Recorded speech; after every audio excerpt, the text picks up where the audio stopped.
So you guys were one. I'm hearing a lot of you guys. You guys wanted a theme song shortened, so here we go. This girl reviews movies, games, and books. Sometimes she plays them. So does that. And when she does it with the cat, does that make her crazy? Does that make her crazy? Probably. So it's shorter. There you go. CrazyCatLady or Martha Butler does not own any trailers or pictures. I use them under fair use, educational, for education and entertainment purpose. Hey, hi everybody, Martha here. So we got second to last story for us to talk about with this series. I don't know if I'm gonna do the one after this. Let's do Fridays or Freddy's. I'm not decided yet. But for this one, this one was called um, Kid at Play, and this one was about kids that play. This one was about let's say a teenager named Joel that did not like, well, working for his dad. I mean, if I was his age, I would probably like a job where my dad actually paid me to do stuff instead of not being paid at that age.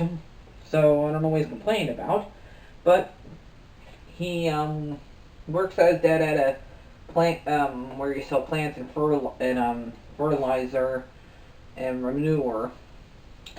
And he said he wants to doing that. He wants to like break free when he graduates from high school and do music, be his own band. Because when he's not working for his dad, he's hanging out with his friends Zach and Ethan,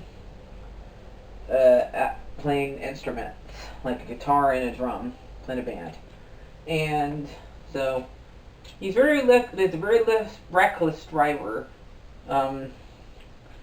He, like in this story, he like skids twice, and the second time he definitely hurt somebody.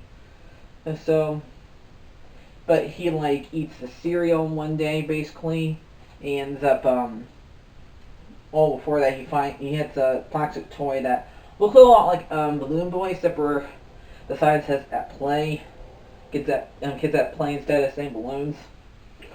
And he ends up finding another one while he's eating a cereal one day.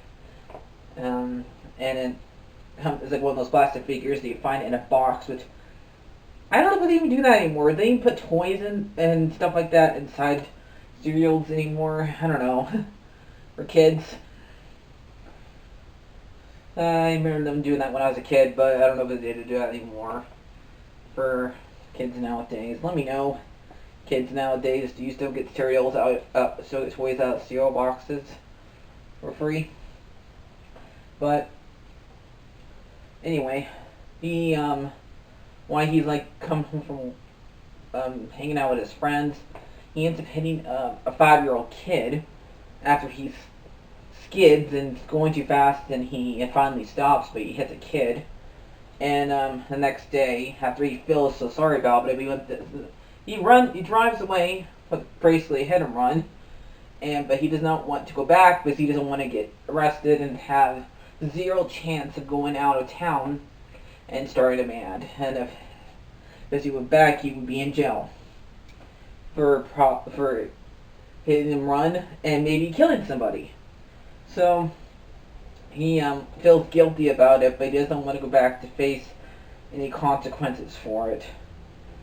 So the next day, after he had pretty much no sleep from feeling guilty, his dad and him were about to go to work. Said they're going to be before they go to work, they go get donuts, and they find he goes and gets donuts. Jill does which is already been paid. Like he gets good donuts every single. His dad gets donuts every single morning, I guess, and pays for it monthly. And Joel talks to the person who owns the donut shop, and apparently her name's Sally. She is apparently the kid that he hit grandma, and the kid's name's Caleb. And so they don't know that Joel hit the kid yet. They think they think Caleb is missing. So he says no donuts for today, since Sally doesn't feel like doing it since she has no idea where her grandson is. So Joel goes and tells his dad. Joel's dad decides to not open shop today. He decides to make a bunch of signs and stuff like that. He'll go and help out the search to look for the kid. And Joel doesn't want to do it. He doesn't want to be any part of this.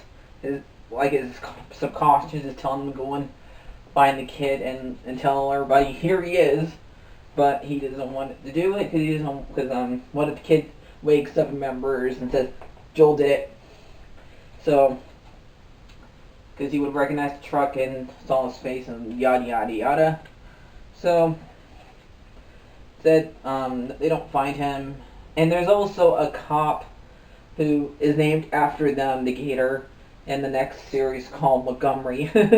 That's pretty funny that they had one of the characters named after one of the machines in it.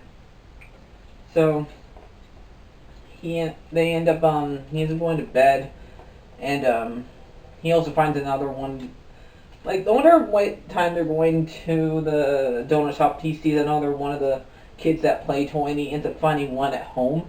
Like, the thing's following him. Kind of like what happened with a lot of the other stuff. Like, last time we had what was the last,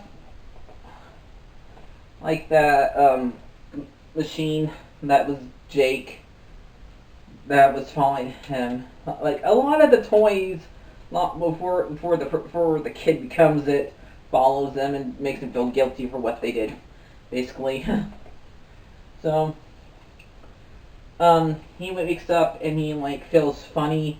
Joel does, and he is being compelled to go to the ditch where Caleb's at. And he makes it there, but he transforms into the kids that play toy, basically, and I guess dies.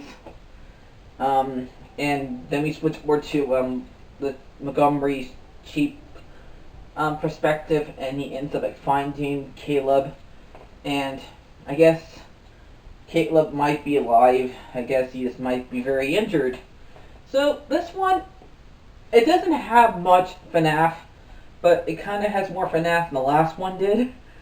And I did like the fact that the only thing I found funny was the fact that they named a character after one of the animatronics in it. I'm happy they found the kid. We don't really know if he's alive or not. I mean, Montgomery said he was alive, and Joel did get punished for it, because he did not want to, but he did. So, it was alright. It was a lot better than the last one, I think. So I'm probably going to give this one a 7 out of 10. But it was a little weird. Aren't they all weird, though?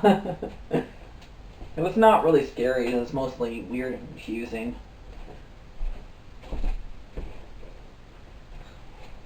What do you give it, Dolly? I give it a 7 out of 10. So I'm going to read the last page to you like I usually do. Then I'll end the video.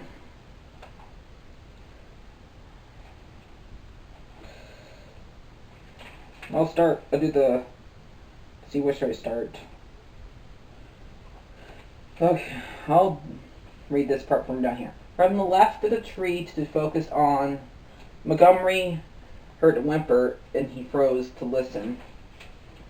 It was really whimpering and cried out of some injury animal. He tied his head connection, and it was again. It wasn't an animal. It sounded like a child. The chief immediately shifted the light towards the ditch and the side of the road, and where the sound was coming from. He sedated over the road, and his lights into the ditch, and he couldn't see anything. "Hello," he called out. "Caleb?" A whimper turned into a cry. Montgomery turned away towards his USB. He reached into his mic and keyed out, "Ranging to get ENT out here to the Glazered Mill entrance. I think I found the kid." He waited for response, and he ran into the path where the kids at play figured. And when he got to the edge of the ditch, he slipped into the side and, "I'm coming, Caleb. Hang on."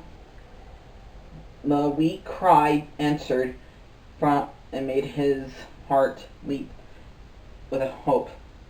Clambered towards the sound when he saw the small boy edge to pile of rocks. He dropped it at his knee. "I'm here, Caleb. It's okay. It's gonna be okay. You're gonna be okay." As Chief Montgomery took off his jacket and laid it on the boy's narrow shoulder, he couldn't help but grimace in triumph. He found the kid.